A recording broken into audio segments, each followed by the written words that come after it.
Praise the Lord. இயேசுவின் ரத்தம் ஜெயம். தினமும் இயேசு நிகழ்ச்சிக்கு உங்களை கர்த்தராகிய இயேசு கிறிஸ்துவின் நாமத்தில் வரவேற்கிறேன். செய்தியின் தலைப்பு, வெளிச்சத்திலேயே இருங்கள், எல்லாம் நன்றாய் தெரியும். ஆதார வசனம் சங்கீதம் 84 சங்கீதம் 1-3 வசனங்கள். சேனைகளின் கர்த்தாவே, உமது வாசஸ்தலங்கள் எவ்வளவு இன்பமானவைகள். உம்முடைய பீடங்கள் அண்டையில் அடைக்கலான் குருவிக்கு வீடும், தயவலான் குருவிக்கு தன் குஞ்சுகளை வைக்கும் கூடும் கிடைத்ததே.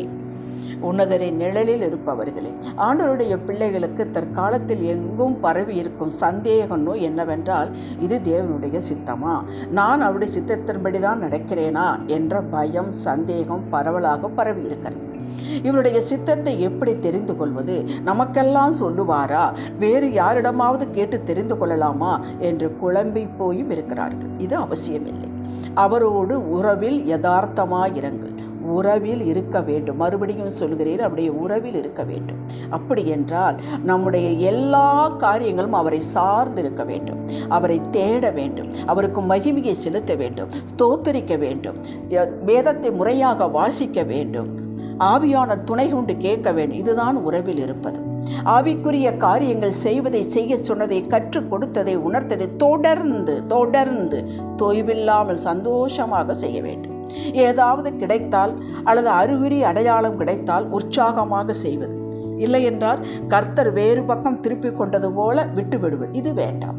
ஆவிக்குரிய தேடுதலில் தொடர்ந்து செய்யுங்கள். இது தேவ சித்தம். முதலுடைய தேவ சித்தம் நாம் அவருடைய உறவில் நிற்பது, தொடர்ந்து இருப்பது. எது நடந்தாலும் நடக்காவிட்டாலும், அவர் பேசினாலும் பேசாவிட்டாலும், என்ன நடந்தாலும் சரி, அவரோடு இருப்பது முதலில் தேவ சித்தம். சமாதானத்தை தேடி அதை தொடர்ந்து கொள்ளுங்கள் என்று சங்கீதம் சொல்லுகிறது. 34:14. இதுதான் தேடி தொடர்ந்து கொள்வது. அவருடைய சித்தத்தின் தான் எழுதி கட்டளையாக, ஆலோசனையாக கொடுத்துள்ளார். வேதத்தை படித்து பாருங்கள். எதெல்லாம் செய்யுங்கள் என்று சொன்னாரோ அது அவருடைய தேவ சித்தம். எதெல்லாம் செய்ய வேண்டாம் என்று சொன்னாரோ அது தேவனுடைய சித்தம்.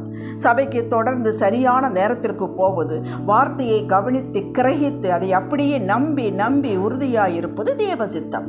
அதிகாலை நேரப்பட எழும்பி முதலில் அவரை தேடி துதி ஸ்தோத்திரங்கள் செலுத்தி ஜெபித்து ஆவியானவருடைய உதவி பெற்று வேலை செய்வது தேவ சித்தம். எல்லாவற்றுக்கும் ஸ்தோத்திரம் செய்வது தேவ சித்தம். முறையாக நேரம் ஒதுக்கி வேதம் வாசிப்பது தேவசித்தம். வார்த்தைகளை இருதயத்தை நிரப்பி வைப்பது தேவசித்தம். அவரது கட்டளைகளுக்கு கீழ்ப்படிந்து நடப்பது தேவசித்தம். இப்பொழுது உங்களுக்கு கொடுத்திருக்கும் வேலை, வீட்டு வேலையோ, எந்த வேலையோ, வெளியில் வேலையோ, பிசினஸோ, பெரிய உத்தியோகமோ, எதுவோ அவர் பார்க்கிறார் என்ற உணர்வோடு அவருக்காக செய்வது தேவசித்தம். உங்களால் முடிந்த நன்மைகள் சிறிதோ பெரிதோ பிரதிபலன் பார்க்காமல் முடிந்த நேரமெல்லாம் செய்வது தேவசித்தம். வீட்டு காரியங்கள் நல்ல மூடு இருந்தால் செய்வது, இல்லாவிட்டால் அப்படியே போட்டுவிட்டு எதையாவது எடுத்து மடியில் வைத்து கொண்டு கவலைப்படுவது, யோசிப்பது, இது தேவசித்தம் அல்ல. இவைகளை வேண்டாம் என்றுதான் சொல்லியிருக்கிறார். என்னிடத்தில் சொல்லு, என்னிடத்தில் சாட்டிவிடு, என்னிடத்தில் கொடு என்றுதான் சொல்லியிருக்கிறார். மேற்கண்டவையெல்லாம் தொடர்ந்து செய்வது வருவது நாம் அவருடைய வாசஸ்தலத்தில் தங்கி இருப்பதாகும். நீங்கள் தொடர்ந்து செய்து வந்தால் அதனுடைய பொருள் என்னவென்றால், நீங்கள் அவருடைய வாசஸ்தலத்தில் தங்கி இருக்கிறீர்கள், அவருடைய பிரசன்னத்தில் இருக்கிறீர்கள், அவருடைய மகிமை உங்களை மூடி இருக்கிறது என்பதாகும். இது ஏதோ ஒரு உணர்வை வைத்து சொல்வதல்ல, விசுவாசத்தை வைத்து. அவருடைய பிரசன்னத்தில் இருக்கிறோம் என்பதை யாரும் நம்மை பார்த்து நமக்கே தெரியும். முதலில் அவரில் இருங்கள், தொடர்ந்து இருங்கள். வீட்டை சுத்தமாக வைத்துக் கொள்வது அவருடைய சித்தம்தான். எந்நேரமும் வேதத்தையே தியானம் பண்ணு, மற்றவைகளாம் விட்டுவிடு, நான் தேவதூதர்களை கொண்டு செய்வேன் என்று சொல்லவே இல்லை. எந்தெந்த பில் எந்தெந்த தேதிகளை கட்ட வேண்டுமோ கட்டுவது தேவ சித்தம். குழந்தைகளுக்கு படிப்பில் உதவி செய்வது, பெற்றோர்களை தொடர்ந்து விசாரிப்பது, அவர்கள் கேட்காமலேயே குறிப்பிருந்து அவர்களுக்கு தேவையானவைகளை செய்வது தேவ சித்தம். இந்த வேலைக்கு போகலாமா, இந்த இடத்தில் திருமணம் செய்யலாமா, இந்த நிலத்தை வாங்கலாமா, இடமாற்றம் செய்யலாமா, இன்னும் இதை போன்ற காரியங்களுக்கு நீங்கள் யாரிடமாவது தயவு செய்து கேட்க வேண்டாம். இது தேவ சித்தம் தானா, எங்க செய்யிட்டு கேட்க வேண்டாம். கர்த்தர் உங்களிடமே உங்களுக்கு புரியும் என சொல்லுவார். நீங்கள் அவரின் உறவில் தொடர்ந்து இருக்க வேண்டும். எப்போதும் செய்கிற காரியங்களில் ஈடுபட்டிருக்கும் போது சூழ்நிலையின் மூலமாகவோ, ஒரு நண்பரின் மூலமாகவோ, வார்த்தையின் மூலமாகவோ இடைபடுவார்.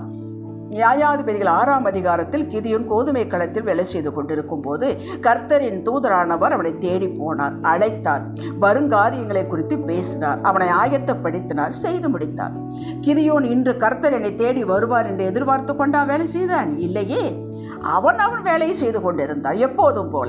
அப்படி நீங்கள் எப்போதும் போல செய்து கொண்டிருங்கள். நீங்கள் ஜெபித்ததற்கு, நீங்கள் கேட்டதற்கு உங்கள் சந்தேகங்கள் தீரும் வகையில் பேசுவார். யோசுவா ஆசாரிப்பு கூடாரத்தை விட்டு பிரியாமல் இருந்தான். தொடர்ந்து செய்ததையே செய்து வந்தான். யாத்திராகமம் 33:11. விளைவு என்ன? நாள் வந்தது, அவனை மோசேக்கு பதிலாக நிற்க வைத்தார், வரலாறு படைத்தார். மோசேயோடு பேசினது போல பேசினார் யோசுவாவோடு. 1 சாமுவேல் 2:21 சாமுவேல் என்னும் பிள்ளையாண்டான் தேவ சமூகத்தில் வளர்ந்தான். அவன் இஷ்டப்பட்டு போகவில்லை, தாய் கொண்டு போய் விட்டால் பொருத்தனையின்படி இருக்க வேண்டியதாயிருந்தது. அவன் தொடர்ந்து அங்கிருந்தான். காலையிலும் மாலையிலும் ஆராதனை மண்டபத்தை திறந்து வைத்தல், மூடுதல், இதுதான் அவனுடைய வேலை. ஒரு நாள் கர்த்தர் சாமுவேலை கூப்பிட்டு வரப்போகிற காரியங்களை குறித்து பேசினார். விளைவு என்ன? சாமுவேல் தீர்க்கதரிசியானான், நியாயாதிபதியாக செயல்பட்டார், ஆசாரியனாகவும் இருந்தார். அவரோடு அவரது மகிமையின் பிரசன்னத்தில் நமக்கு விசேஷ பாதுகாப்பு உண்டு. அடுத்து என்ன செய்வது, இதற்கு யாரிடம் உதவி கேட்பது என்ற நிலையே வராது. ஒவ்வொருவரையும் ஒவ்வொரு விதத்தில் நடத்துகிறார். தம்மையும் தமது திட்டத்தையும் வெளிப்படுத்துகிறார்.